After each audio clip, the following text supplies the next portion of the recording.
And we are live.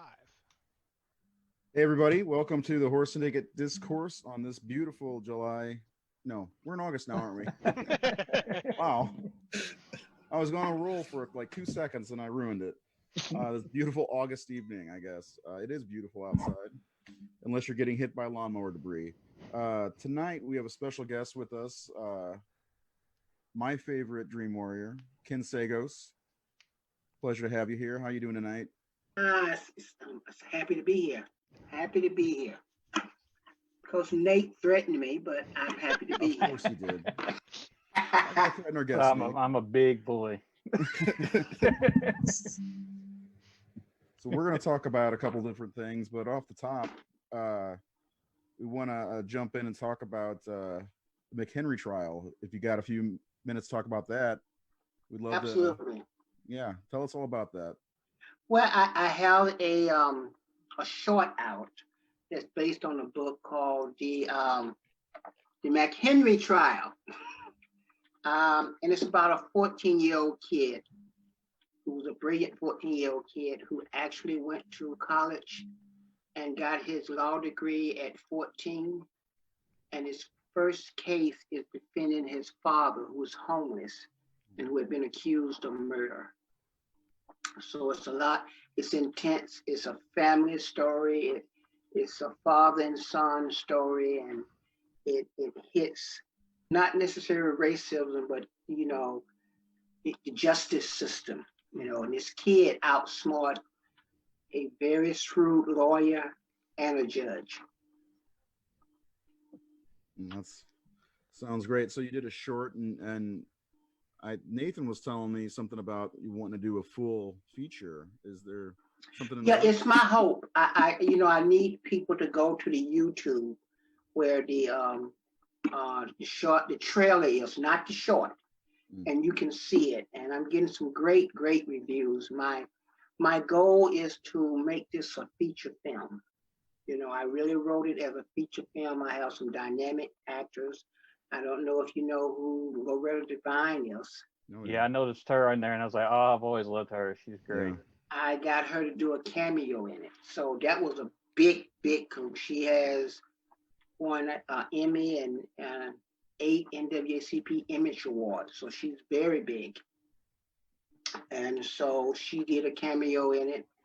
And it's a great piece. I've been submitted to film festivals, the free film freeway, and so far over 250 film festivals from across the world have invited me to apply. Oh, that's fantastic. Awesome. Yeah, so let's get the word out. We did drop the link for the trailer in the Description. thank you description. I'm off my game tonight. Tell you what, lawn work's killing me. Yeah, so check it out. Give it a like. Give it a like. Tell them what you think of it. And give me a comment. I trust you're going to like it because it's new, it's fresh, it's original, and to see a 14-year-old kid being an attorney is very powerful. So, and it's new. Yeah. It's something that the whole family can watch. Now, you've done a lot of writing, Ken. Can you talk a little bit about your books and your? I mean, did you start out? Did I hear you started out at Paramount as a writer, or like before the acting came on? So you want me to tell my age? That's what you're trying to say? No. way back in 1996. Actually, before that, but, I started off as a staff writer for Paramount Television, and from there I went on to I worked on several shows in the beginning. And from there, I went on and wrote a movie of the week for Disney, which I won an Emmy, which is a Cable Ace Award. And I got the great, legendary Dame Joan Plowright to star in it. So you don't get no bigger than that. I'm just a little country boy from the South, and all of a sudden he writes something that Laurence Olivier's wife stars in. So I started off as a writer, My first film that I did was with Jonathan Winters.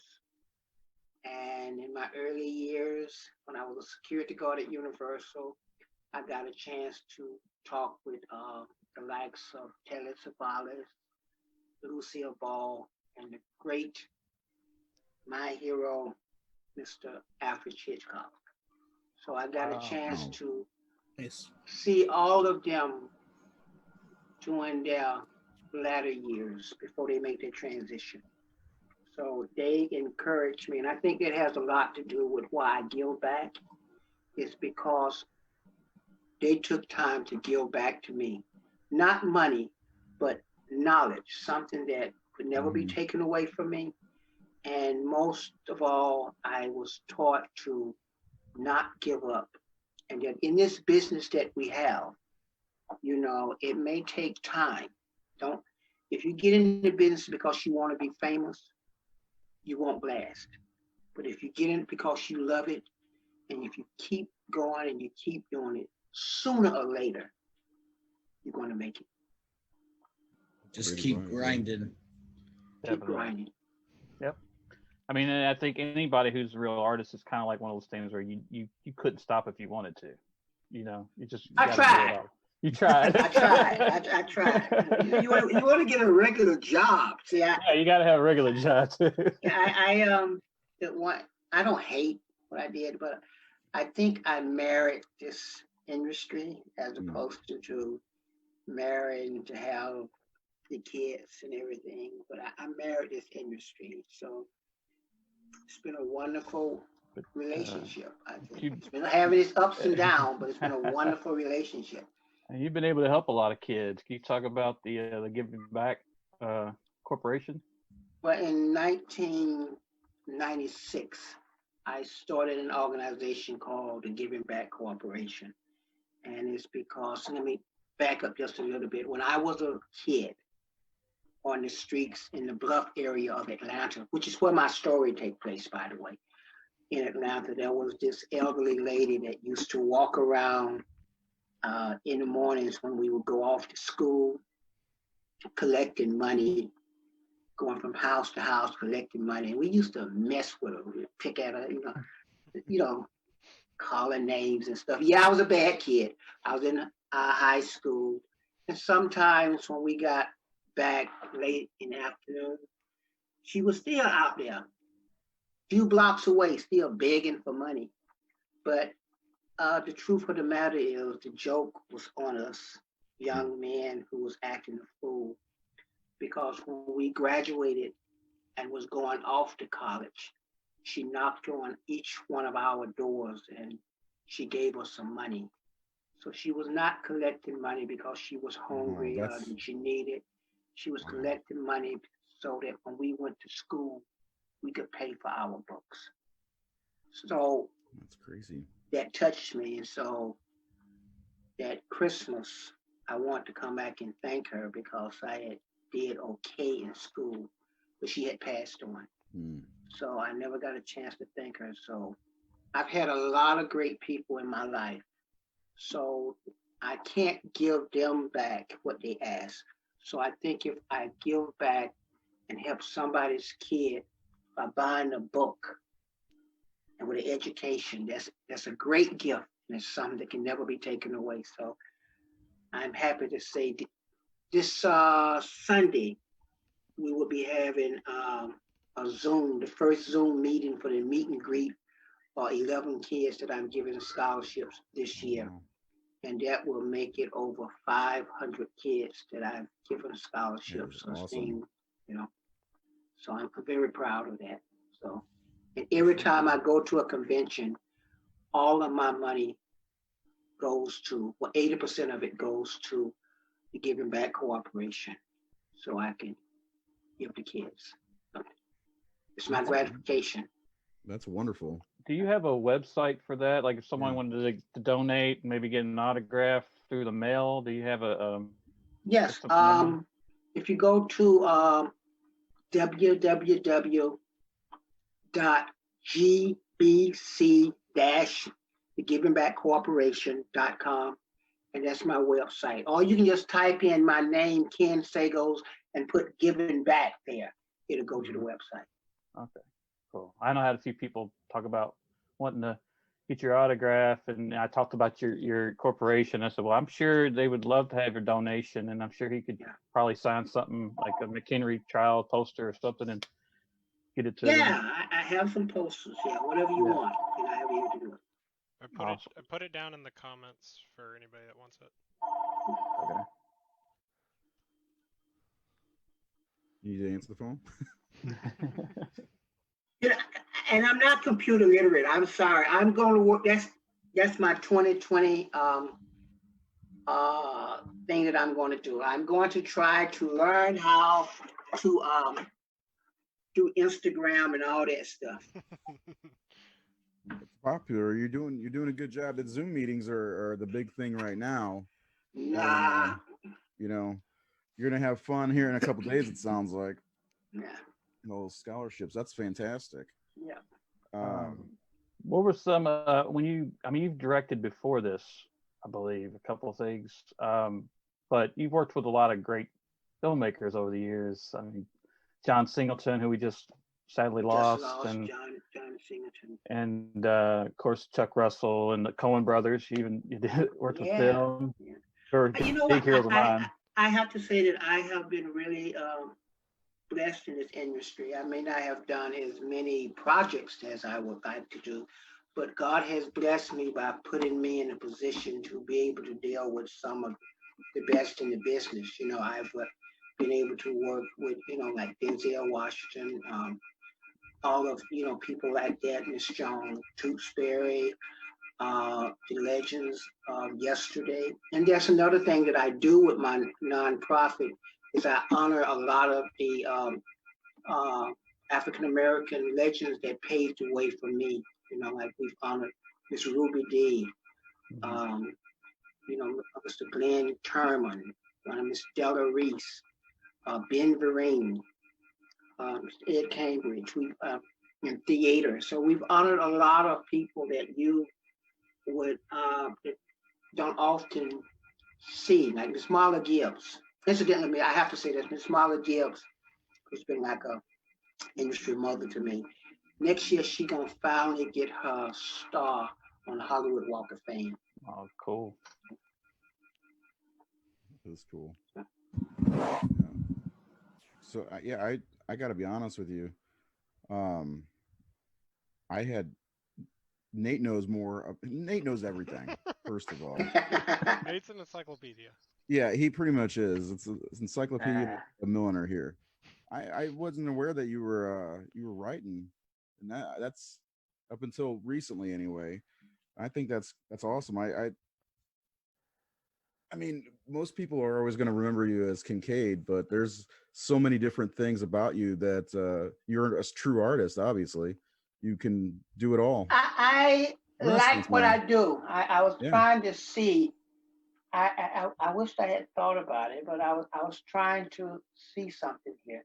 But yes, I like to write family books. I like to write animation books. I really, really enjoy writing. I think I met Nate. You and I met about 10 years ago. Yeah, in Indianapolis we met, and then we met a couple other times, and you I think the first thing we did was that book cover, right? Was it the first? Yeah, I asked him for some money. He told me to get the hell out of here. So real. Oh, 1 second. Yeah.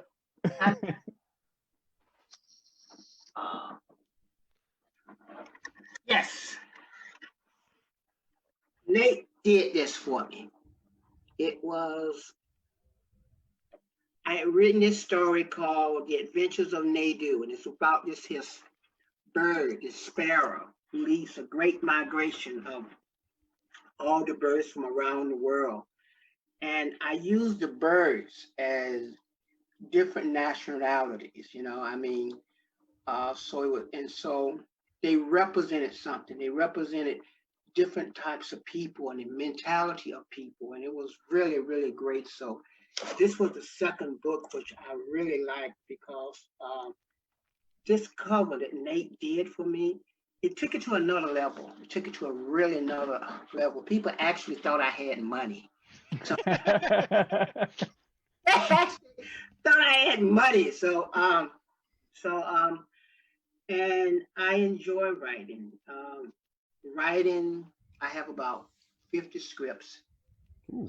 Right now, if this the McHenry trial take over, it is my hope that I can direct some of my properties, and so I'm looking forward to that. And so I guess people say you wait and things will come for you. So like right now, the type of scripts that I wrote are coming to this as it's what people like to see now.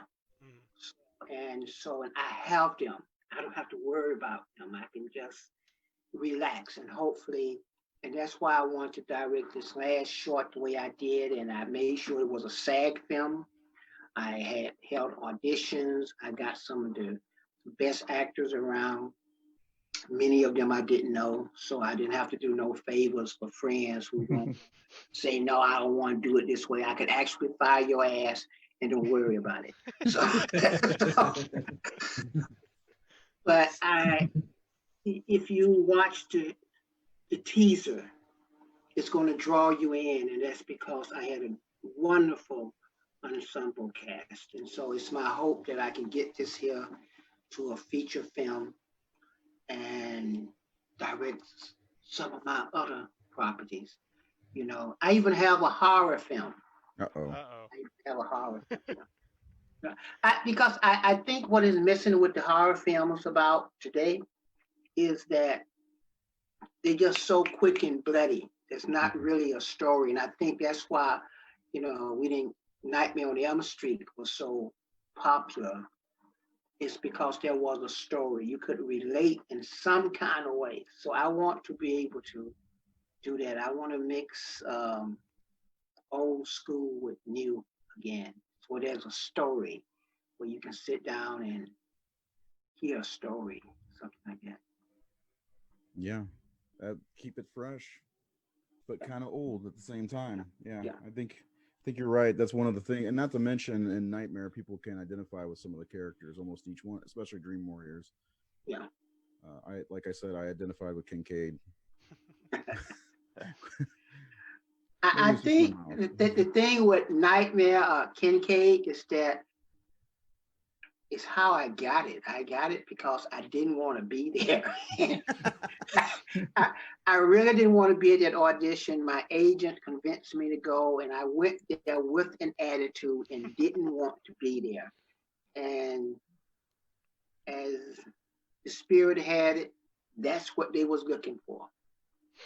I really wasn't acting. It was raining. I needed to get out and catch the bus. So let me get in and do this so I can catch my bus. And that's all I wanted. So they thought I was acting, but it paid off. Yeah, I mean, because you were kind of against it because you didn't think you fit the part, right? Because they wanted someone. No, they wanted a 29-inch waist type of waist I had when I was in high school, like middle school. I haven't had a 29-inch waist, I don't know when. So, and when I walked in, it was all these guys with these nice bodies, these white beater t-shirts just showing their muscles. And I was so angry, I didn't even draw my gut in. I didn't care. This was it. Why am I here? Because the breakdown clearly said what they wanted, and I wasn't that good. But my agent wanted me to meet the casting director for a project that she was going to do down the line. So she thought that if she could get me into the audition now, that maybe they wouldn't see me for this here, they would see me for that. So when Chuck Russell brought me in and he told me to do certain things, and then he said, well, do it as a black guy would do it. What would he do? So I cussed him out. So,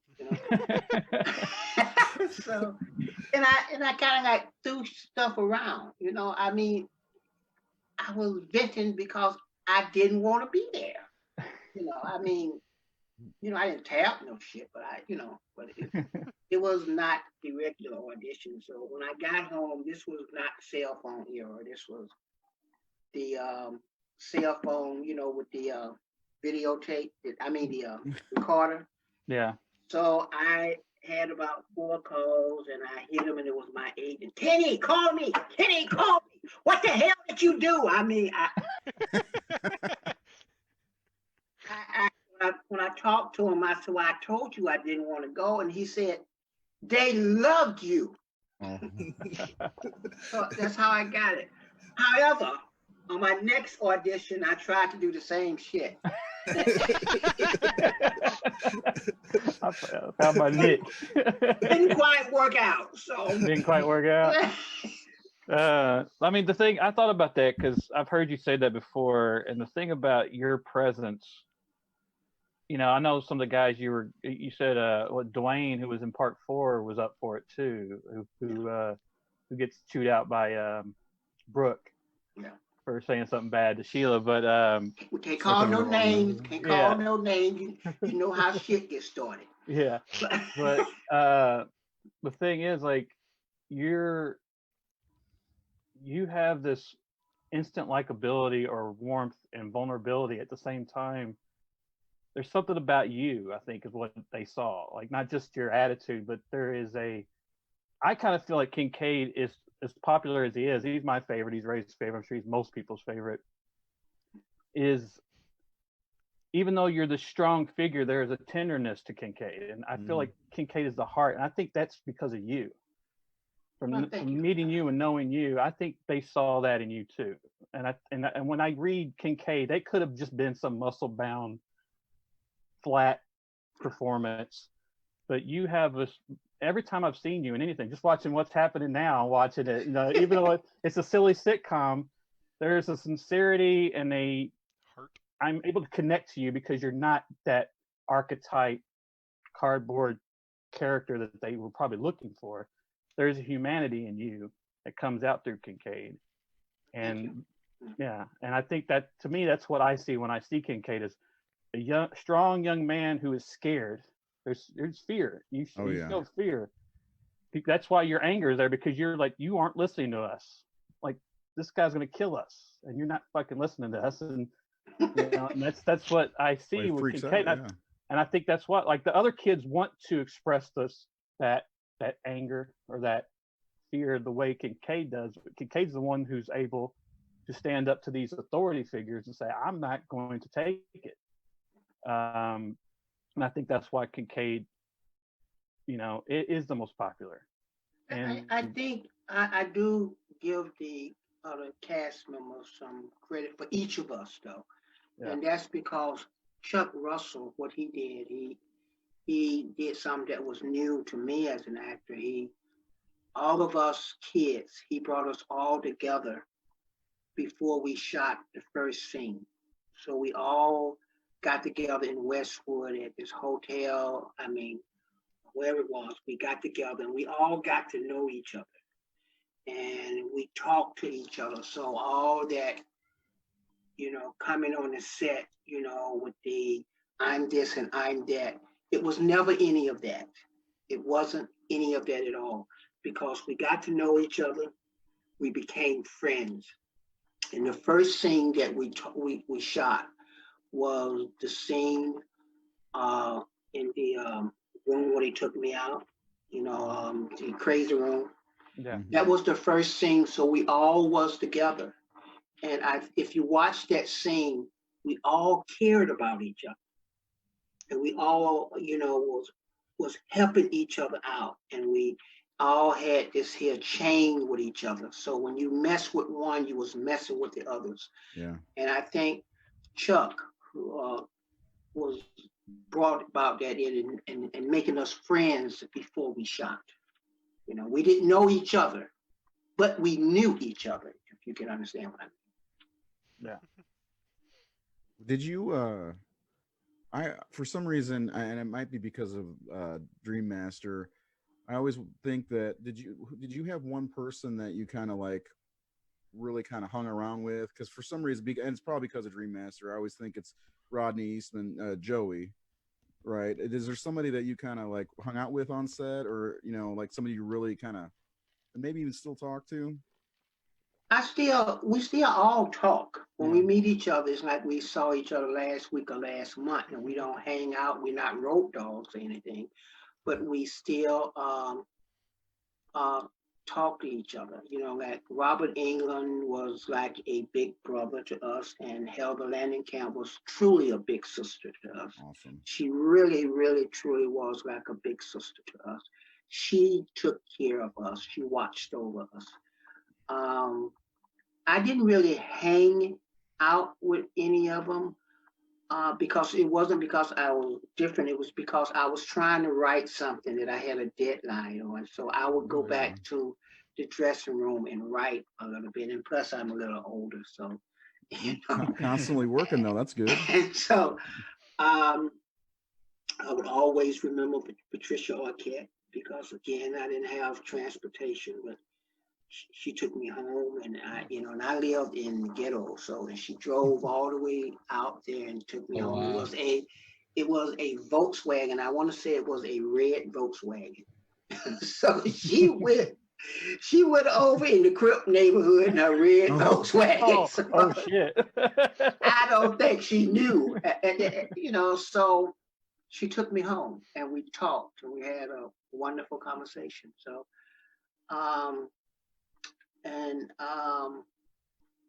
the person who I learned from on the set was Lawrence Fishburne. I did not know what physical acting was.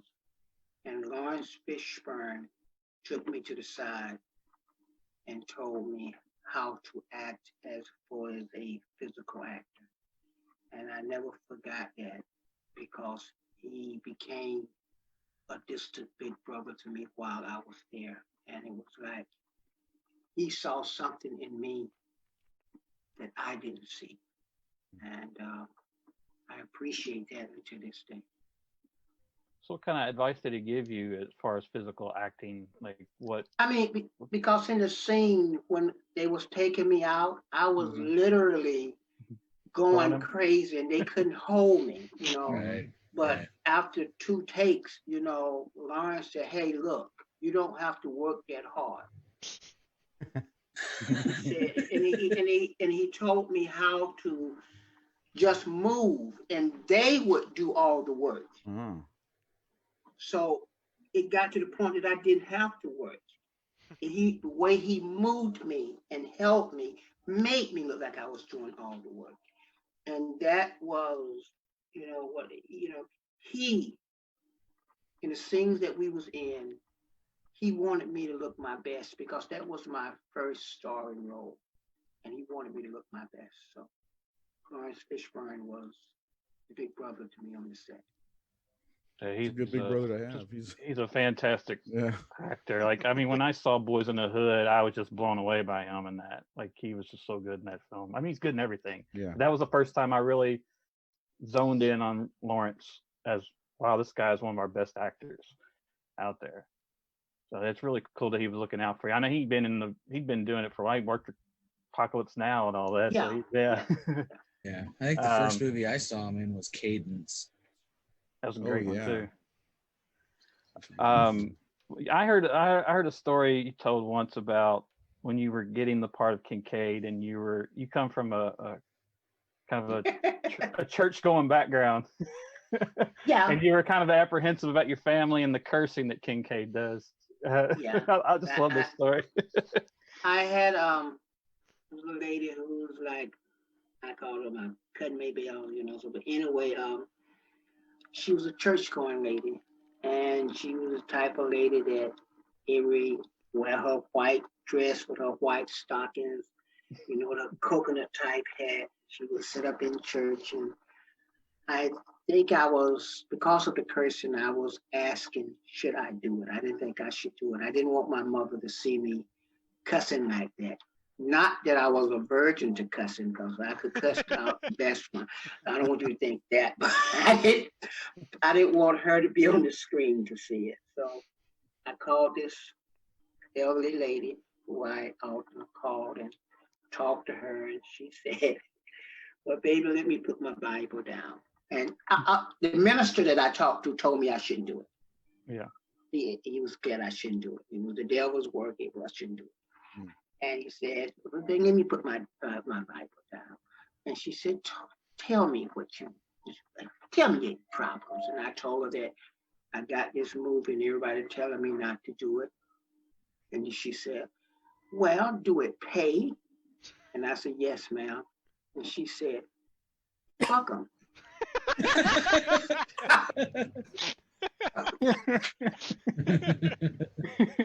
So I figured I did the movie.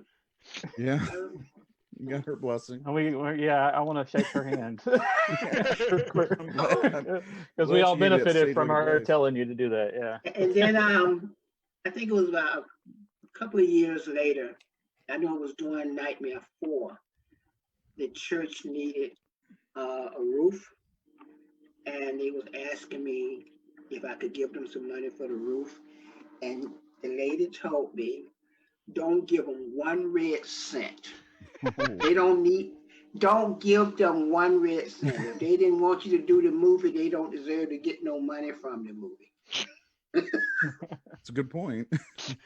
So She sounds like an amazing person. That so she's a big church going lady and she just says fuck them. Is that's fuck 'em. amazing to me. I don't know why. I love that. With the FUCKA. Okay. Get it right, fuck them. You know. Great story. Anybody have any questions for him? Everybody else is quiet. I mean, probably listen to you I tell got a Yeah. couple of Yeah. questions for sure. I got a couple of them. So you did 2 movies. You were kind of short-lived in the second one. Yeah, tell me about it. Literally short-lived, which is very unfortunate. But I made history. How's that? Because I'm the first African American to ever survive a major horror film sequel and return. Oh. I'm the first. Oh, wow. It's in the history books. However, let me say this here. I have to give homage to the great Mr. William Marshall, a Black actor who played Blackula back in the Black exploitation days. Yep. So that was Blackula Part 1 and Blackula Mhm. Part 2, but that was Yeah. not Black. That was not a major international film. Yeah. So when it comes to that and Nightmare on Elm Street, that's me. Now, I know y'all reading it and they say all these other people, but I am the first. So I was actually going to ask you a question about your ultimate demise. If you had an opinion, which of the Dream Warriors, in your opinion, had the best death? Oh, as far as getting his rocks off, Rodney.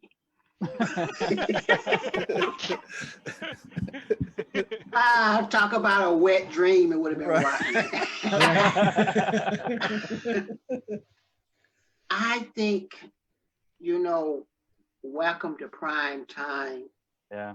is like a toss-up with Brad, with the puppet thing. Puppeteer. Mhm. Those You have was a the nice two. stroll, asshole. Yeah, have a nice stroll, asshole. Those were the two. I don't think they can compare to mine. I think mine was just simple. And You think so? I mean, Yeah, I mean, come on. but the whole scene is great. I mean, Wow. your dog's responsible for We resurrecting Freddy. weren't talking about the scene. We was talking about how I got killed. Okay, Yeah. right. You It got was your very simple. stab. True. Yeah. Your I mean- dog did piss flames. That was pretty Hey, cool. yeah, Yeah. you eat It was the whole. too much hot sauce. I was I about always to like- say something else, but I got to be politically correct.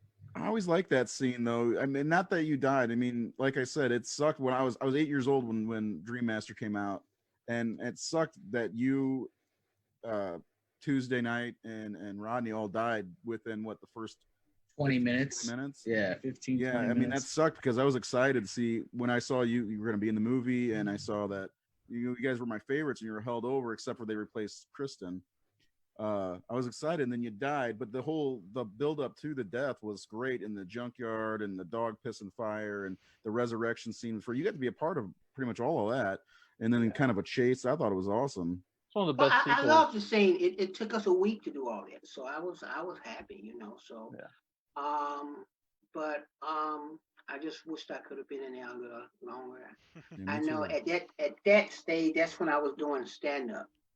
Mm. So I used to tell the crowd when I was doing stand up that if you want to go see me, don't be late. Go straight to the theaters and don't get no popcorn. You can get some popcorn after about 10 minutes once you see the movie, because I'm not in there long enough. I get killed. I mean, first they went back to the old soul because they said, "Oh, we let a black man kill." Oh, so they went back and they killed me. First thing to get killed. It's, Would you have preferred? I don't know if you remember the original script for Elm Street 3 by Wes Craven and Bruce Wagner. Kincaid died in that one. He got kind of caught between the real world and the dream world, and his body kind of gets split in half. Would you have preferred that? It was a little bit more of a dynamic death. You read that? Yeah, I did. It's just Horus fans. I mean, I brought that up at the. Well, I did that Q&A with you. I heard about it, but I actually never read it. I know that there were rumors, and I say rumors because I don't know how true it is, that Kincaid had become very popular. And I had heard that if you remember when I died, I said, "I'll see you in hell." And I was told that Kincaid was supposed to be locked in limbo, and he was supposed to come back and have a major fight with Freddy. oh, So Oh, whoa. that's why I said I would see you in hell.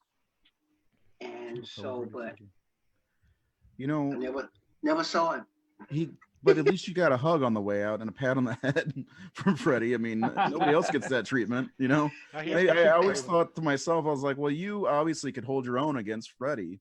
So maybe that's a little bit of respect. Tell him Freddie sent you, give you a little pat. I don't think Kincaid would have never been able to hold it. I think he could have held his own, but he would have never won against Freddy. Well, you did. I think you did pretty good. You did survive one movie, so Yeah. that's pretty good. Yeah. So there could be the fan film. Kincaid comes back from hell and That would be badass. Write it Yeah. up. I It's want kinda like that. that's one of my Well, I favorite. couldn't play it. Those days are over. My hair done left me. What's up? Well, I think you're good. I you think were you look stuck good. in hell Do it. for a long time. Yeah. Yeah.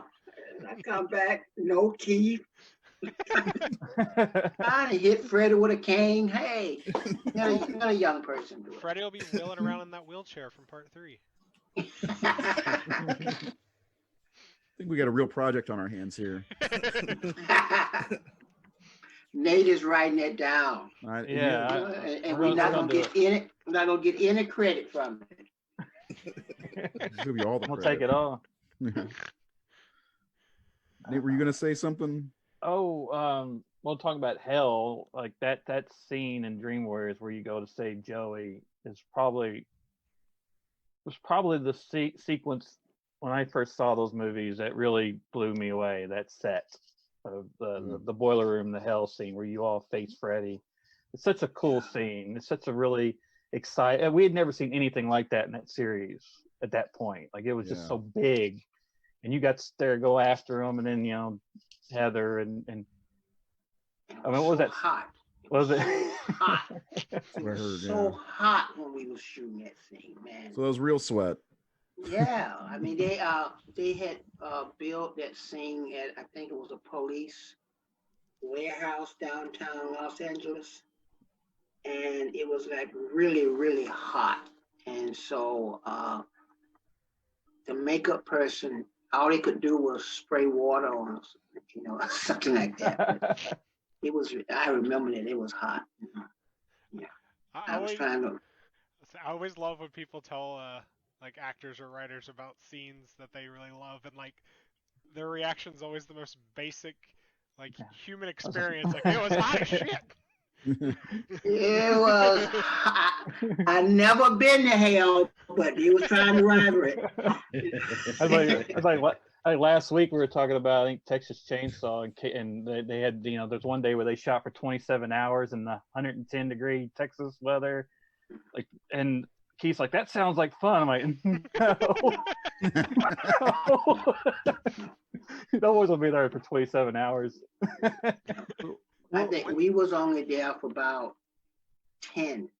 That's still pretty long for a hot Yeah. set. No. What were your favorite scenes to shoot? Where or what? Or which scenes? Yeah, Um, the quiet room looked comfortable. yeah, but I think the scene that I liked the most, like I said, was the first one. And I liked the part when I was going to save Rodney. Because Rodney and I became really close. We're still pretty close today. Nice. I always thought that in my mind. I don't know. I why. always was jealous of Rodney. Rodney was making money, didn't have to remember any line. He didn't. I mean, we had to remember all these lines and recut, and all Rodney would do is. He's my. And he was in a fiance's- coma for a while too. He's my fiance's favorite every time we watch the movie. Yeah, and then you sit down and you get the most beautiful Playboy girl. Rodney had it. Rodney had dreams. Those were probably his real dreams too. I I don't know. could tell you some stories, but I'm not going to. Oh, why you gotta tease us like that? Trust me, Rodney will tell you. All right, book him. Jared, Rodney did you was- have any- Ask Rodney who he was. He was in love. oh, he's in love with Patricia, right? wasn't He was in love. He was in love. Rodney. I think in the documentary Never Sleep Again, I think you may have said everybody was in love with Patricia. Is that true? Said what? Everybody was in love with Patricia. Yeah, I was in love with Patricia for 2 reasons. Because Patricia was just a beautiful lady, and that was her personality. She was likable. You know, she was everybody's little sister, and you loved her, and you looked out for her. You're the one who want to get a kiss from her. I'm just saying.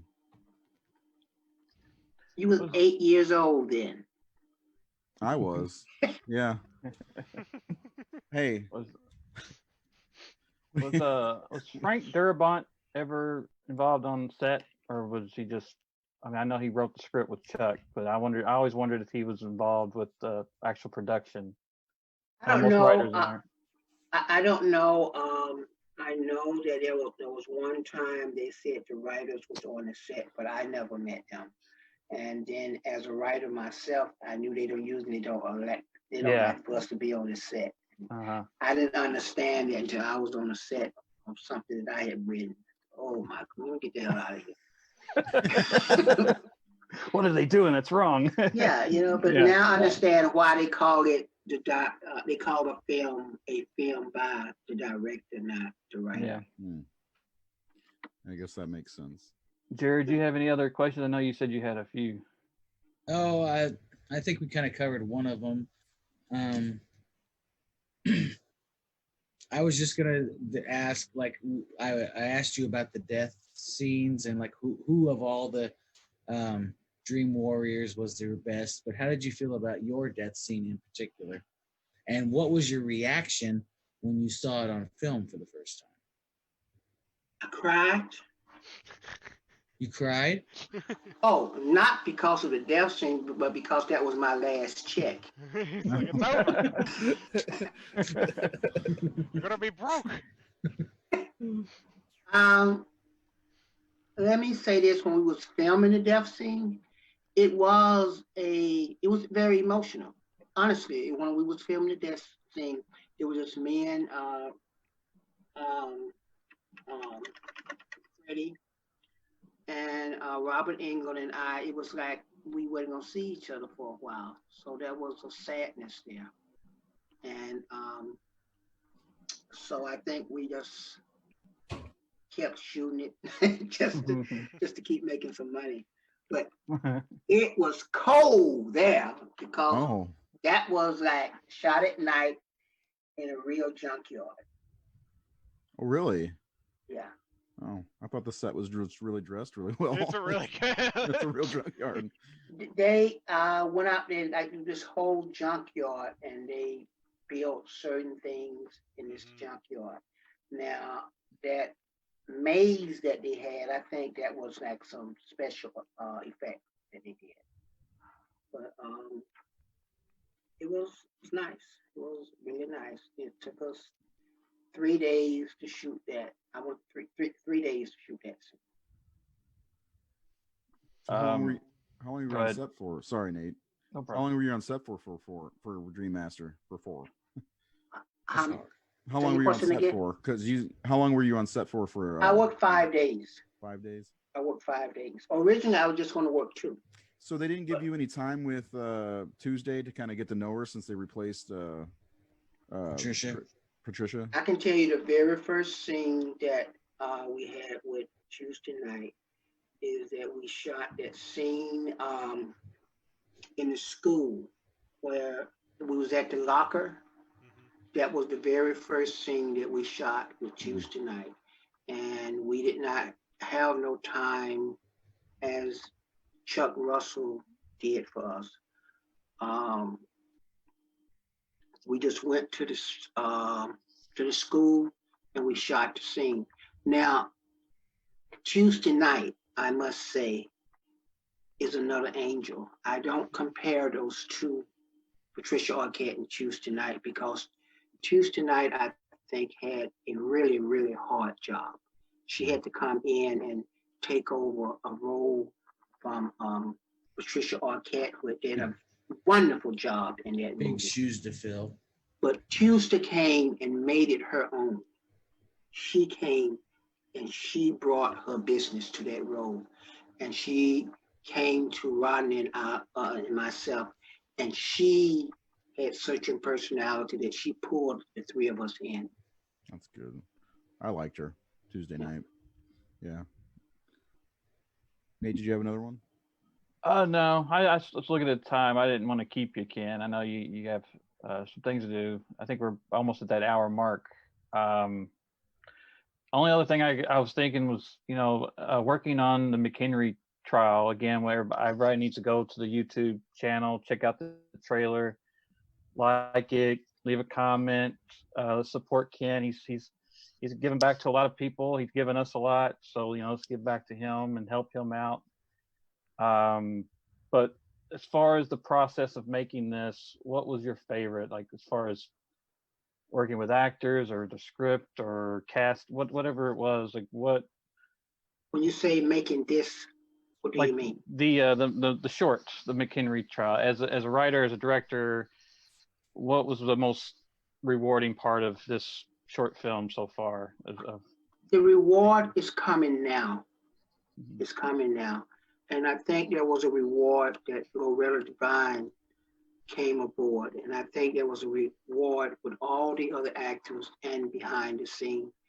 The young man, that was one of the first things that he had, and he did a tremendous job, great job. And Hyman, the gentleman that played his father, he got to know him before they came to the set. So I was lucky that I picked actors who wanted to see this vision come together, who was willing to be a part of the band and allowed me to be the drum major of this short. And so I think it's a wonderful piece. It's a piece that film festivals from across the world has been asked him to show it in Spain, Australia, France, Paris, France, the UK, all over the world. And it's because every little kid can relate to this. And that's what I like. So I'm asking you if you could go and YouTube and like and help me make this go viral. And it's because don't just like it and write a statement. Send it to your friends. Ask them to send it to their friends. That's how we do it. I'm not asking for money. I'm asking for your finger.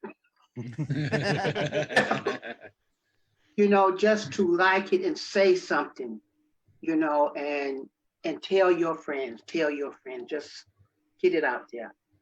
Absolutely. It would mean the world to me. And we will definitely, the link is in the description for the McHenry trial. Yeah. So do what he said. Do it. Listen to him. Before we let you go, Ken, Jeremy has a comment from our Facebook. Keith or somebody who's I got watching it. Facebook. Jeremy on our Facebook comments, he asked if when Robert Englund is in full Freddy mode, is he as terrifying to you as he is the viewers, or do you just see him as Robert the whole time? Robert Englund was so good as Freddy that we could sit there in the dressing room chair right next to each other and he would be laughing, talking while he putting the makeup on. But once they said action, all that went away and he became scary. Robert Englund is one of the best actors around. There's so many good actors that is underrated, and he's one of them. He's more than just Freddy. He's a really good actor. So, is there anything else you have to go? I guess, is that right? I got a few minutes, you know. You got a few minutes. Do you have any other stories you want to share from Dream Master, Dream Warriors? I want to hear it all, really, but People ask me that all the time, but I was not on the set. It wasn't that I wasn't not social. I just was always be doing some things. So I didn't hang out. I didn't do any of those things. And I know there's a lot of things people talk about, like in the documentary that they said that was going around. I didn't know them. I honestly did not know them, because I didn't pay that any attention. I went on, I did my job. You did what you were doing. Yeah. So I know that if there was, now I will say this here, there was one day when we were shooting the scene, the hell scene, there was one day that production stopped and the producer walked up to the top steps and he talked to everybody and he said something about everything stopped here. But I didn't know what he was talking about. So the things that people say, I didn't. That people say that was going on the set, I didn't know. I was not privileged enough to know. I didn't want to know. Yeah. That's when I get my stuff done, go home. And I just want to live a free life. I don't want no drama unless I'm being paid for it. yeah, because that Jeremy thanks you for answering his question, and he also said he loves you and he's going to check out your new film and share it. Thank you. I appreciate that. My man Jeremy, can you hear me? I think he can. He's watching. He's watching. All right, Jerry, send me something on Facebook. I'll send you an autograph picture. Thank you. You heard he him, does Jeremy. good autographs. His autographs are great. Mine says "fuck you, Kruger," or no, it says "pussy." Hey, Kruger, pussy. The look you gave me when I asked for that, you're like, "Are you sure?" And my son was right there. My favorite line will always be, "Great, now it's my dick that's killing me." Yeah. Oh, wow. I think that's my favorite line of the movie. I don't remember all the lines. I think I have a picture where I have several of them, but I don't remember all of them. Yeah, I there was- will, I will tell you another story. I did not know what fucking A meant. I had never heard that before. Fucking A.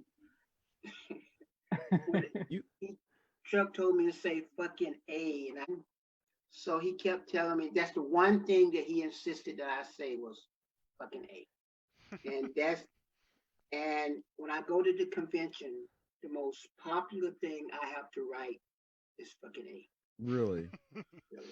Next time I see you, I need to get have a nice stroll asshole, because that one always gets me every time. Philip gets up and starts walking and have a nice stroll asshole. You have some of the most quotable lines.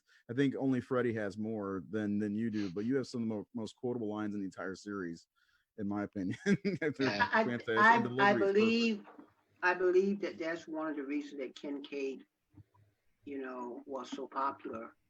And I believe that if anyone had played it, it probably would have been the same, because Kincaid, his dream was could be reality. He had what he dreamed could be real. All you had to do was work hard and be strong. Mm. He could talk trash just like Freddie, and it wasn't like dreaming to be anything else. His dream was something any young kid could be strong and could talk shit. And that's what they like. I think that's one of the powers of Kincaid. That's the I love best that power. scene. I love that scene where you're agitated and the doctor tells you to sit down and you say, "Fuck you, you sit down." I just love the way you say that. Yeah. I've said that a lot. But Let I've me said stand that a up. lot. Hold on. I'm gonna stand up. I've said that a lot before the show, so I can really say that. I'm so natural. All right. So before I go, I again, please go and like my book, The McHenry Trial, on YouTube. Yeah. And I appreciate you guys for letting me come here. Let's do it again. Oh and yeah. Again. I know this is a horror thing, but when it's become a feature film, you're gonna let me come back, right? Oh yeah, Yeah, without a doubt. totally. Of Okay. course. You're Yeah. amazing. Thank you, Nate. You're Hey, my thank brother, you, man. my You're my man. brother. You're my brother. Oh, I'm gonna get that bear hug next time I see you, man. I look forward to that. But he won't give me a discount on my art. No. He said, I love you, but business is business. And that's the way it's supposed to be. That's the way it's supposed to be. That's what my church lady told me. She makes let me get that check from King Consagos. I know you love him. She put her Bible down and she told me, "Fuck him, get your money."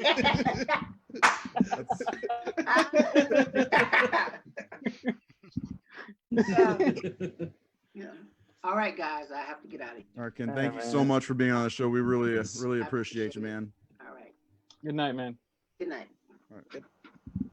So make sure you check out the McHenry Trial trailer on YouTube. Give it a like, comment on it. It looks good. I watched the trailer. Nate's probably watched the trailer. I think we all might have watched it at this point.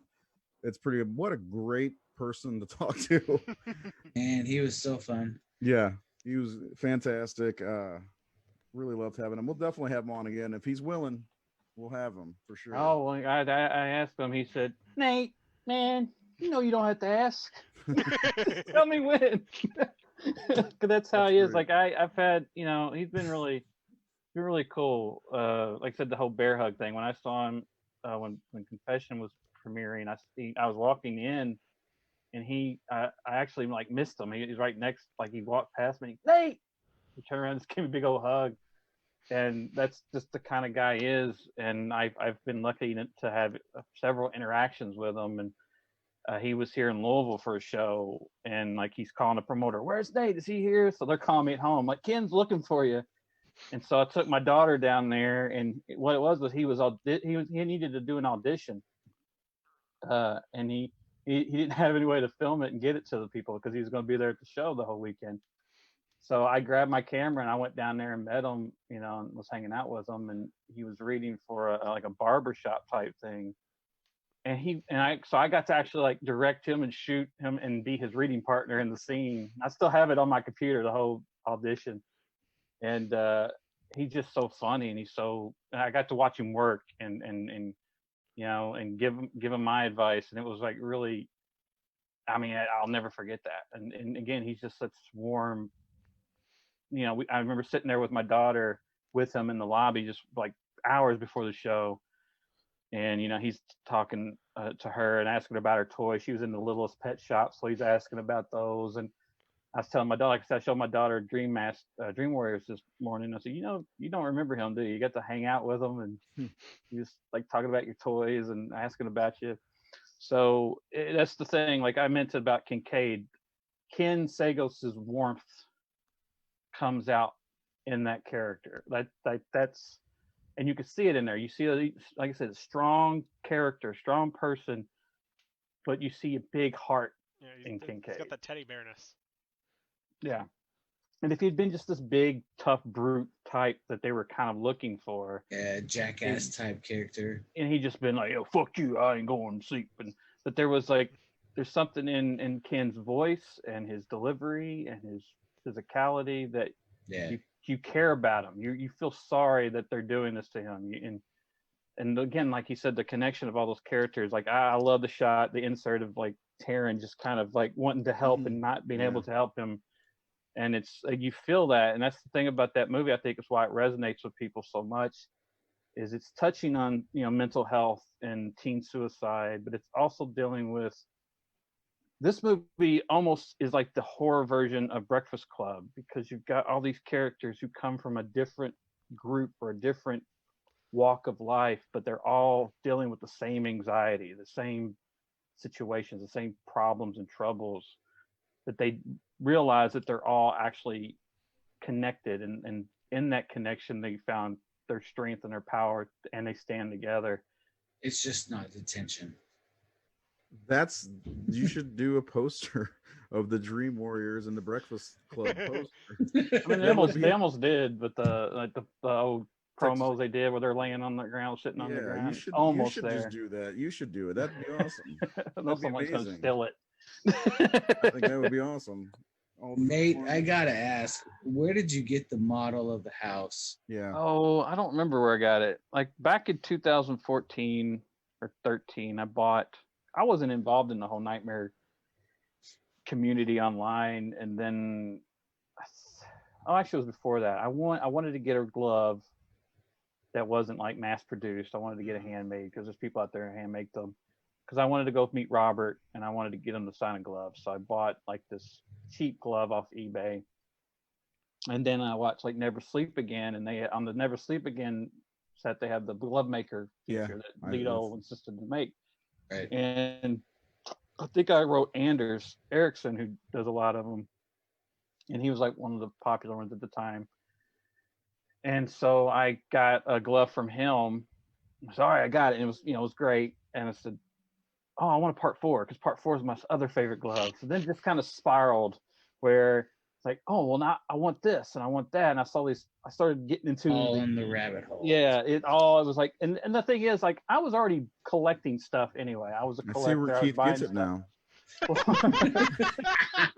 Well, what I did was I realized, like, I have this, like, I said, I need to focus on something, like what I'm going to get. If I just have tons of stuff, it just doesn't look uniform. So I was like, what am I going to focus on? It's like, I want to dive into Freddy, and I'm going to buy all this Nightmare stuff. And the thing is, because I had all these connections with all these other great, I got this from somebody, and I was getting so much at the time, I do not remember who it was. Unfortunately, so some of these things I remember some, but I've got a big Nightmare collection. So I've almost started on making one, like, multiple times. My daughter and I actually made one.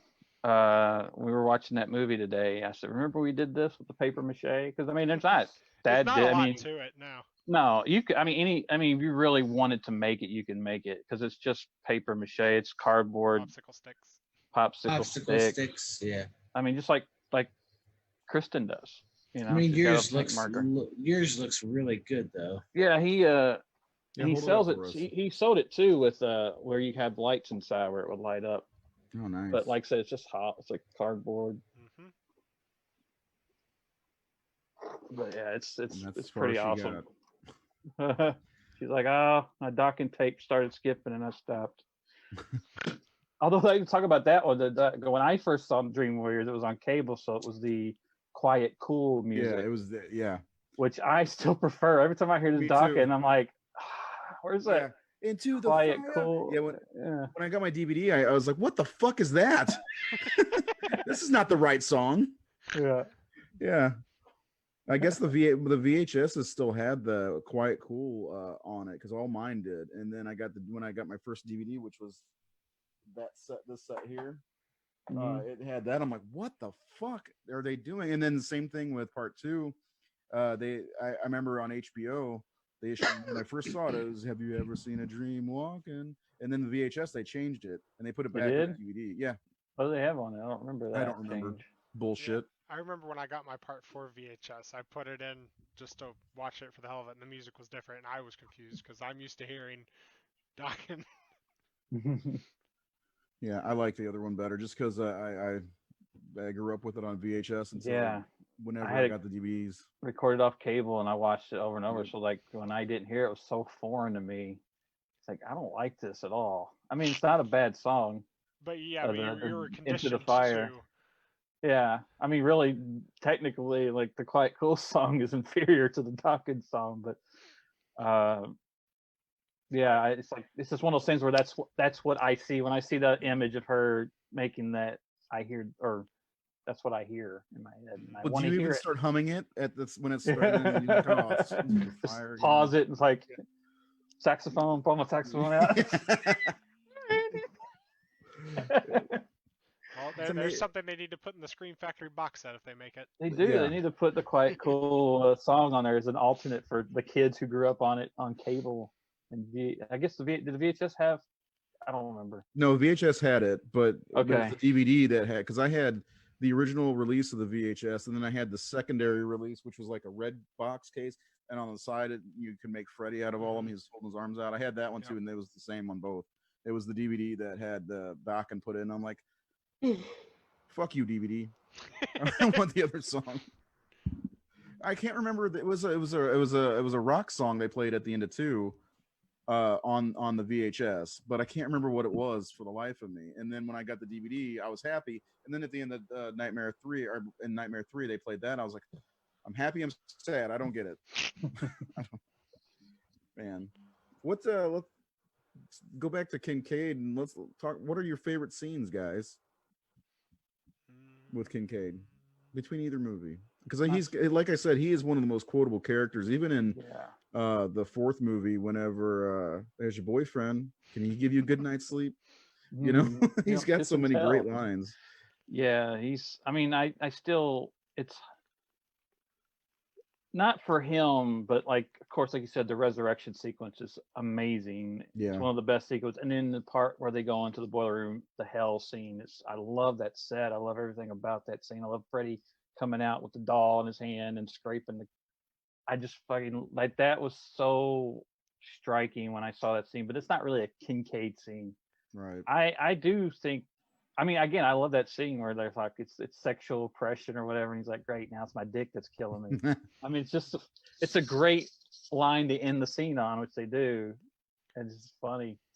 But I don't know, every time he's on screen, I'm drawn to him. I've always have been. Yeah. And so when I would see him pop up in Rosewood or you know, television show, he's on. I was just watching. It's Always Sunny in Philadelphia. Yeah, he was on an episode of that. Yeah, where he's like, "There's some shit going down," and then I was watching because I was trying to seek out all this because he did a lot of television, and I saw he was on an episode of Bernie Mac, and they're showing that on Hulu, I think. So it was like a family reunion episode, and he was like one of the family members, but he was a family member who didn't speak plainly. It was like it said he speaks English. You know how Bernie Mac they would write on the screen like, this is, you know, his comment, he would write like, he's part of the family, he speaks English, kind of.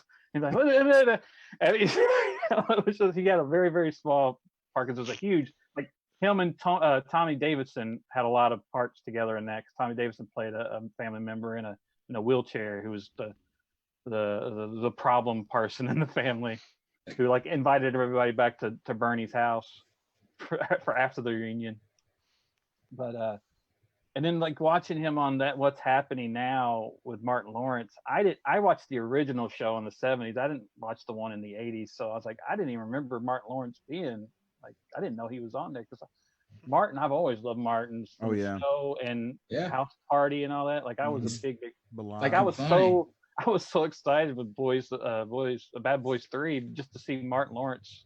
It's been a long time. Yeah, it was great to see him. So anytime I could see Ken pop up in something, and I wanted him for my movie, like you got to get him in something. Yeah, well, you know, he SAG, so and we were non-union, we were non-SAG, so I could, because it was funny because he said, "What's this movie, Nate?" And I told him, he goes, "Man, why you do this to me, Nate? That sounds awesome." And then he tried to get his son to be in the movie. He goes, "You need a black teenager?" I said, "Why?" He goes, "My son's trying to get in acting." I was like, well, how? I said, "Well, send me his stuff," and he never did. I kept saying, "You gonna send me your kid's stuff?" Yeah, I'm telling you, I think there's a movie there, Kincaid versus Freddy in Hell. Hell, everybody's getting celebrities and fan films now.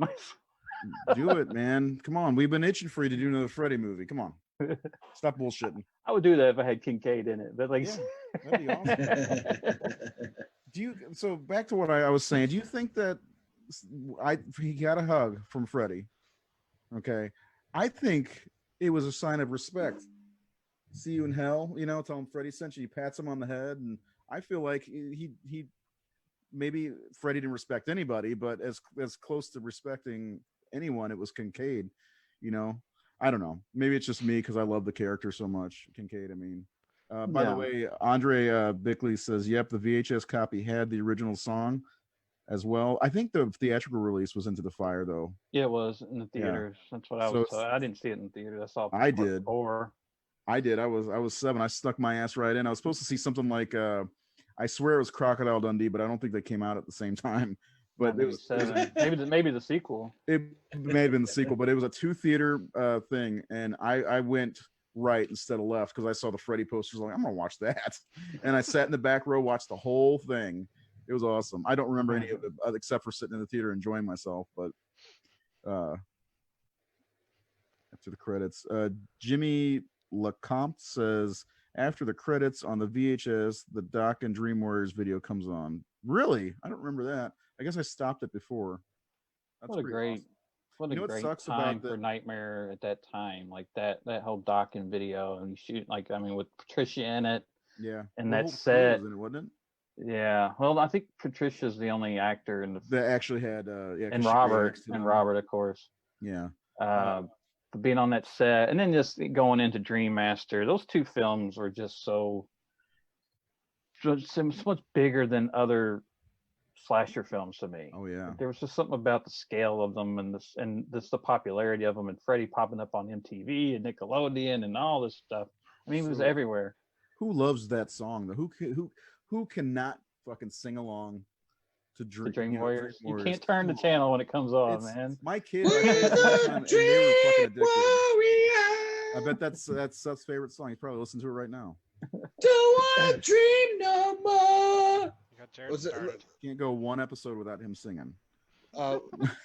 Last year we took the girls to go bowling, and they have like this like jukebox there or whatever it is, and I found Dream Warriors on there and I put it on. Hell yeah. And as soon as I turn around, Amber and the kids were looking at me shaking their head. But... Just like the church lady, like, fuck them. I know who put this shit on. It's not that guy over there. So what was everybody's first time watching Dream Warriors then? Like this we're talking about. I don't really. Mine was in the theater. I don't really remember, but I'm pretty sure it was on Sci-Fi. Like it was. Ugh. They always showed like reruns of that one and Dream Master. but I'm pretty sure that's where I first saw it. Was Chiller That sucks Channel for or you. Sci-Fi, one of the two. Seeing it on cable, that's what about Seth? What about you? I was in high school, and It's all his stories about watching horror. I was in high school. I was in high school. I was in high school, blazed out of my mind, eating some Doritos. that was before I started smoking. But I was hanging out with a friend of mine, and he had all the VHS tapes, the ones that connect together and make Freddy Yeah. on the side. And yeah, and the first four, I fucking absolutely love those movies. Like all four of them. Right Just- here. Agreed. Like, Those first oh, four. yeah. Agreed. like once I got started, I couldn't stop. And of course, you know, we all know how that series goes. But like, even now to this day, when I watch one of them, I have to watch all of them. It's Yeah, hard I was not to. tempted. It's I was hard not tempted to. to put It's part like, 4 on. Yeah, well, part 4 is my go-to. yeah, same here. It's if I'm just have an itch. I mean, A Nightmare on Elm Street is my favorite horror movie. It's that landmark horror movie for me that got me into the series. That and Freddy's Revenge, really, because I saw it first. But like, I saw Nightmare, the first one, right after that, and that one just fucking. That was it. I love this shit, you know. And then I had to, like I said, I missed out on Crocodile Dundee 2, maybe, or whatever it was, to go see Freddy.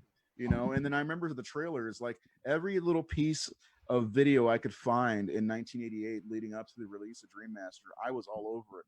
I heard Vinnie Vincent come on, or no, yeah, Vinnie Vincent come on. I ran into the living room to watch MTV to see that video, and there's almost Yeah. nothing in that video. I love that song, by the way. Love Kills. Oh, Love Kills Amazing may be song. it may be my favorite song. God, I period. prefer it to Dream Warriors, to be honest. I do. It's Yeah. a great song, a lot of emotion, you know. Yeah.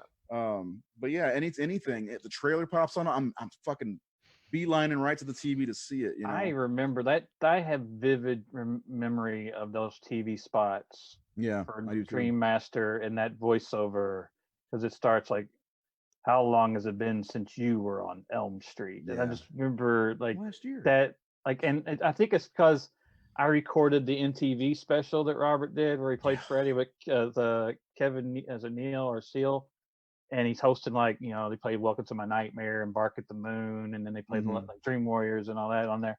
And I remember that TV spot played, of course, during the commercial break, so I had it on tape, so I watched that over and over. And like you I said, wish I would have done anything I could consume. Somebody luckily gave me the a DVD of that special like a couple of years ago. that. so I have that. I wonder if it's in this set here. It might be. That sucks because you got to search for things on it. Have you ever? Gotten to it's dumb. It's Oh like, yeah, it's that's horrible. it's I a had that living one. Yeah, nightmare. You're talking about Literally. DVD? yeah. You got to play like a game or yeah, something. you got to play a game. Yeah, because all I wanted to do when I got it was Just wanna watch play Dream the movie. Warriors. No, I wanted to watch Dream Warriors, and I couldn't find the fucking video anywhere. I'm like, what the fuck? It's a Well, nightmare. My first time with Dream Warriors was the night it premiered on cable in '88, and they played part 2 and 3. And so when I was watching it today I with saw my it before daughter, you. yeah, so you did. Like I remember watching this morning with my daughter, and just like the difference between part 2 and 3 is so vast. Oh, yeah, it is. But like when you first see him come running around the corner after Patricia when she's stuck, like I just took me right back to 1988, 12 years old, watching that, and like the excitement I remember feeling of. That's what these movies did. They were like, there was nothing like them. I mean, I'd seen action movies, I'd seen comedies, but this was like so unique. Like there was just something I think I about get that it. feeling every time I watch 3 and 4. That same Yeah. feeling, like, man, I remember watching this when I was 8 years old, and and every time that, just like you said, when Freddy turns that corner, you get that feeling of being a kid again. And Put me down, every you're hurting scene- me. Yeah, every scene feels so like, Will. Oh, Will, you look tired. I remember all that, cheer for you, kid, all Yeah, that. And then like the jeez. scene with Taryn, why should we fight? Yeah. Like it was every scene in that movie is just stained on me in so many ways that it's probably my favorite horror sequel after, unless you count Dawn of the Dead as a sequel, even though it really kind of isn't. It's a sequel. It's just I think it's a I sequel, think but it is. I think it is. um but it's a sequel that doesn't have the same actors, so it's Right. it's a little different. But Yeah. it's a spiritual sequel. It's a universal But sequel. as far as like when it comes to the slasher films, my favorite sequel of slasher films is Dream Warriors. Uh, so it's just a I hate putting the movie. nightmare movies in slasher, honestly. Yeah, but that's where they are. But that's I know, aren't I know. they're not like any know. other one. I mean, I wish I had these memories, No. but you know, I wasn't alive. But no, like growing up, like none of the blockbusters around me had Nightmare on Elm Street for some reason. So growing up, all I ever had was New Nightmare. I watched it from when I was a kid until I got older, and then my friend got that DVD set that Ray is holding right there in his hands, and that's how I got to watch all of them in their entirety. Besides, like seeing them cut up on Chiller. Yeah, now I own that set because he gave it to me, and I don't know. So that's why like New Nightmares is like my movie because I grew up watching it and the kid and stuff. But I finally got to watch all those when I was in late middle school, probably early high school. So I wish I had that connection with them though, as like seeing them as a kid more than as a teenager. oh man, I was just obsessed. I was drawing him all the time. I dressed up like Freddy for Halloween like 5 years in a row. Mom making my sweaters for me because they couldn't buy the sweaters in 1988. And he had the Don You Post remember that mask. first plastic glove that came out? I got one of those. Yeah. Oh, I wish I still had mine. Some I got cute it in the girl bag. stole my sweater and my glove. It's like, sure, you can take it. Now it's gone. I remember like I can still smell like getting blood on the fabric and like it. I don't know. It's just that's one of those memory sense things on that movie that I remember. Like I can smell the time. I can like everything about it. It's like Oh. the way you think about school. Like I remember how the school hall Oh, smelled yeah. at school, that kind of thing. Like I remember that with Nightmare on Elm Street because How old like were there's you, that. Nate? That's 12, and there's 12? a picture of me going to a Halloween party. I got it on my Facebook where I'm dressed as Freddy, and I'm holding a VHS tape, and that's Oh, got shit, Dream I'm about to Warriors look for that. and Freddy's Revenge on it. Share That's that in the the group. tape. I want to see that. All right. I miss my VHSs. Oh. I've got it. I found it downstairs too. I was going through Freddy's Revenge? old VHS tapes. No, that VHS tape from 1988, and I found it. It has Nightmare on Elm Street 2, Nightmare on Elm Street 3, and Legal Eagles. Because if you put it on long play, you can get 3 movies on the tape. Yeah. Yeah. That's awesome. We'll do closing thoughts. Yeah, let's do set it. that time. Got about 5 minutes. Jared, sit your ass down. He can't hear you. No, because I was hoping he'd say, fuck you, you sit down. But he's fixing his headset. Jared, sit down. We should do a live commentary Sit on down. Dream Warriors now that I think about Let's do it. Let's Yes. set it up. Yeah. Next Thursday. Jesus. No, I'm it. joking. Next Thursday is going to be fun too. Got another guest coming. Let's do final thoughts. Let's start with Jared today. What'd you think? Kinsegos, how awesome is he? He was really fun. Yeah. And I learned a lot about him that I did not know because I don't do my research, but having can't him all be on Nathan. here, no, that's true. It's You're tries trying. though. Just saying. But having him on is a breath of fresh air because if anybody is still listening, you should go to his website, and if you want to donate and help out any way you can, that would be an amazing If he thing. sends you anything, look at that. It literally says, "Hey Kruger, pussy." I mean, he looks like he's saying it, doesn't he? Pussy! Pussy. So I'll throw the link Sorry, to Jared. the Yeah, the right website way. into the comments again.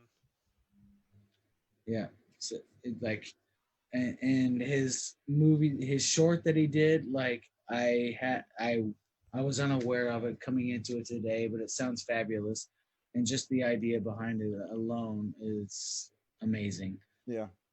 It was fun having him on. He answered my questions, and his answer was pretty close to my answers when I asked him about the best deaths my favorite death is the puppeteer death of the Dream Warriors, but Primetime is a close second, and in a way, I think his death. I didn't get a chance to tell him that when he was here, but I feel in a way that his death was kind of a little like quick. Yeah. Granted, the entire like idea in the junkyard was fucking awesome, but it's just like you just get a gut shot. And that's all you get. Yeah, maybe it was like they just spent so much money and time on the build up. I was like, just stab him in the gut and get on with it. But in the documentary, he says it feels like they just got him on there to kill him off because, oh shit, we left these guys from the last movie. We Yeah, they forgot to kill me, so yeah. Loose ends. Keith, you go ahead. And while we finish with our final thoughts, favorite kill from the Dream Warriors, favorite Dream Warrior death. Oh. Go. No, like Jared said, I didn't know half that stuff about him. I just know him as Kincaid. That's literally my extent of knowledge of him. But I love his sense of humor because it's the kind of sense of humor I love. But no, I don't hang out with him. Yeah, I mean he's the way Nathan was describing. Like he's like a lovable teddy bear kind of guy. He's really awesome. Favorite death? It's probably the same as Jared's. I love the puppeteer death. That's always been my favorite. That's a good one. Nate, how about you? My favorite death scene. It's hard because it's got so many good ones in this one. I mean, I think I immediately go to Jennifer and the TV. Yeah. It was so creative, and especially when my face is over Jennifer's face. it's just a cool thing, you know. Dick Cavett and Zsa Zsa go, "Oh, give a fuck what you thinking." I don't know, it's just something really interesting about that. But also, like, I gotta watch Dream Warriors now. I know. I really like Taryn's death too. Yeah, Taryn's death's great. Needles, the fight, and that whole. That's my favorite, I think. But I mean, my final thoughts, and I didn't bring it up on the show, but I listened to an interview with Ken about McHenry trial when he was trying to raise money to make the short, and he talked about how there were some producers who were interested in it. There was 3 producers, and they seemed to like it, but then they turned them down. And then one of them called later. Yeah, one of them called later and said, "Hey, can I have a meeting with you?" And he said he went and had lunch with her. And she had told him that they all really liked it, but she had separated from the group. But they all really liked it, but they had a question they were afraid to ask him. And I already knew what the question was when he said that. And it was like, would you make the kid white? Because the character's black, you know, in the script. Yeah. That's what it's all about this inner city, like a kid from Atlanta. And, it just got me thinking about how one of the things that just aggravates me these days is anytime a film casts a person of color or a woman or whatever it is, like anyone who's not a white straight male in a film, people say, "You're forcing your agenda on me. You're forcing your woke shit on me." And but it's like every time. And it's like, but he wrote this part and they're trying to force him to make it white.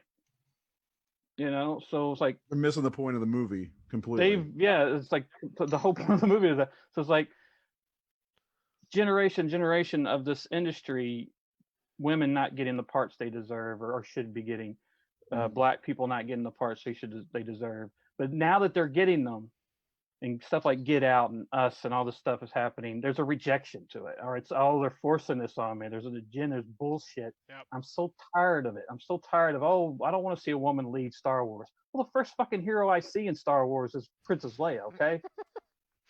Yep.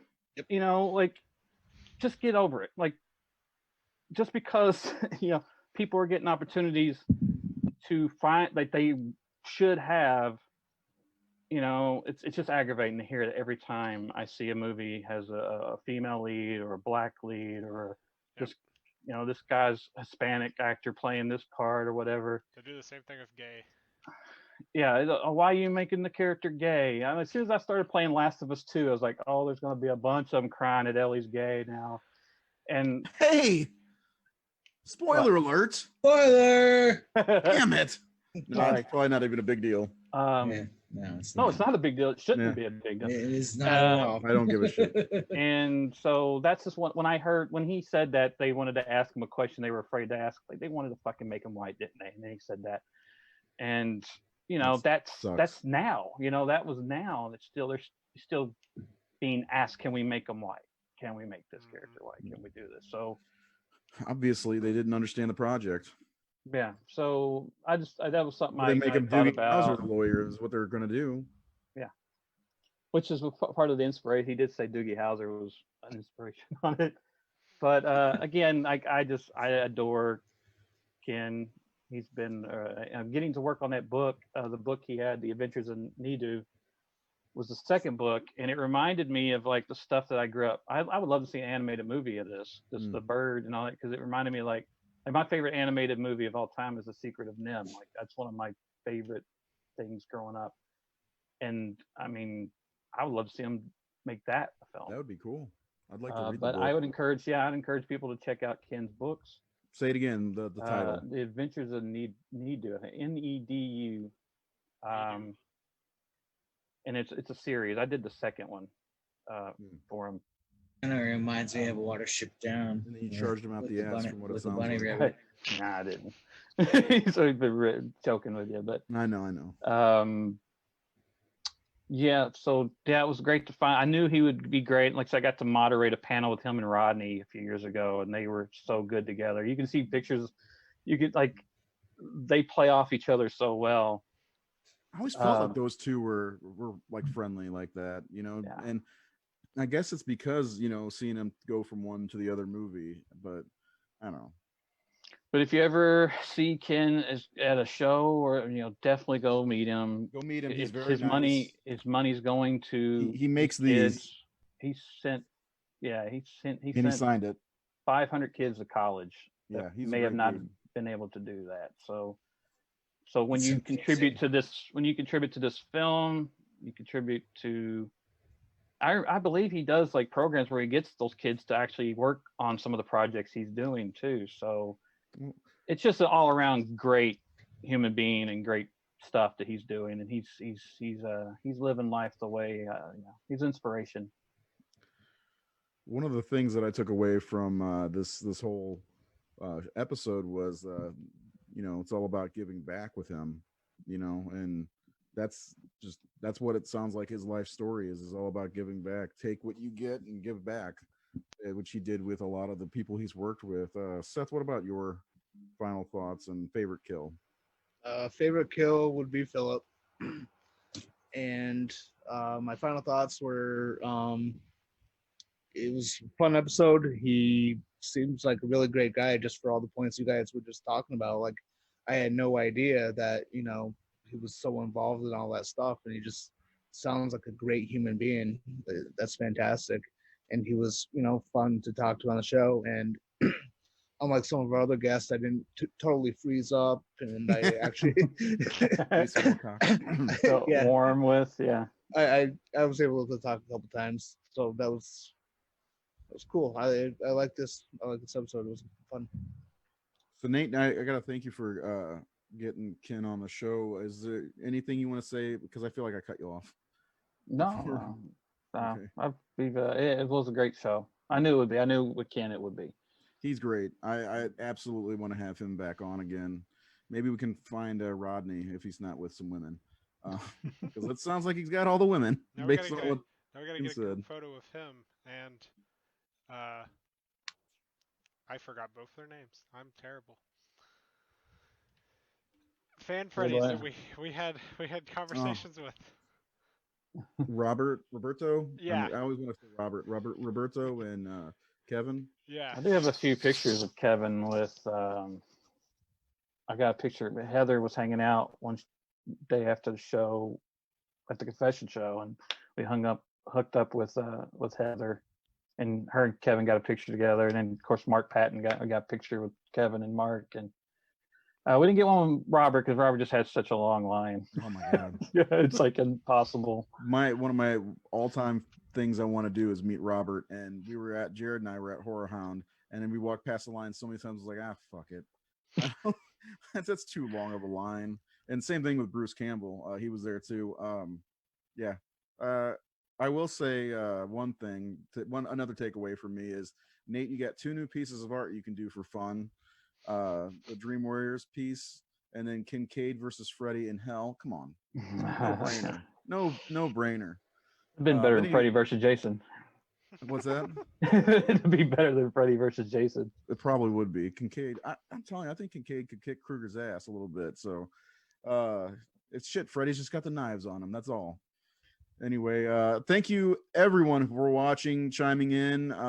Andre Bickley says Phillips sleepwalking. Come on, everybody loves that one. Anyway, thanks for coming in and hanging out with us. We'll see you on Tuesday. We're going to be talking about The Hills Have Eyes, so another Wes Craven property. We're going to talk about the original and from 77 and the remake in 05. And the question is, which do you like better? Which one do you like better? We might touch on the sequels. The second one from 85 isn't great, and neither is the sequel to the remake. So the remake, the remake's good, but both of those, the original and the remake, are excellent films. So yes, let's invest our time into those. We will invest our time in those. We'll say, oh, there was a sequel, and there was a sequel to the remake. Done. And then on Thursday, on Thursday we have another special guest. Exciting to have Sasha Jensen on. You might know him from Dazed and Confused, Halloween 4, and Buffy the Vampire Slayer. Buffy. He is hilarious in that, in my opinion, especially the basketball scene. Aha! Yeah. He's a good actor. I like him a lot. So it'll be a good show next Thursday as well. So tune in every week, 7:30 Eastern time. We got something new every week. Yeah, we got all kinds of shit going on, and we're twice a week because we're fiends for horror. So, and subscribe to the goddamn YouTube channel. We'll see you next week.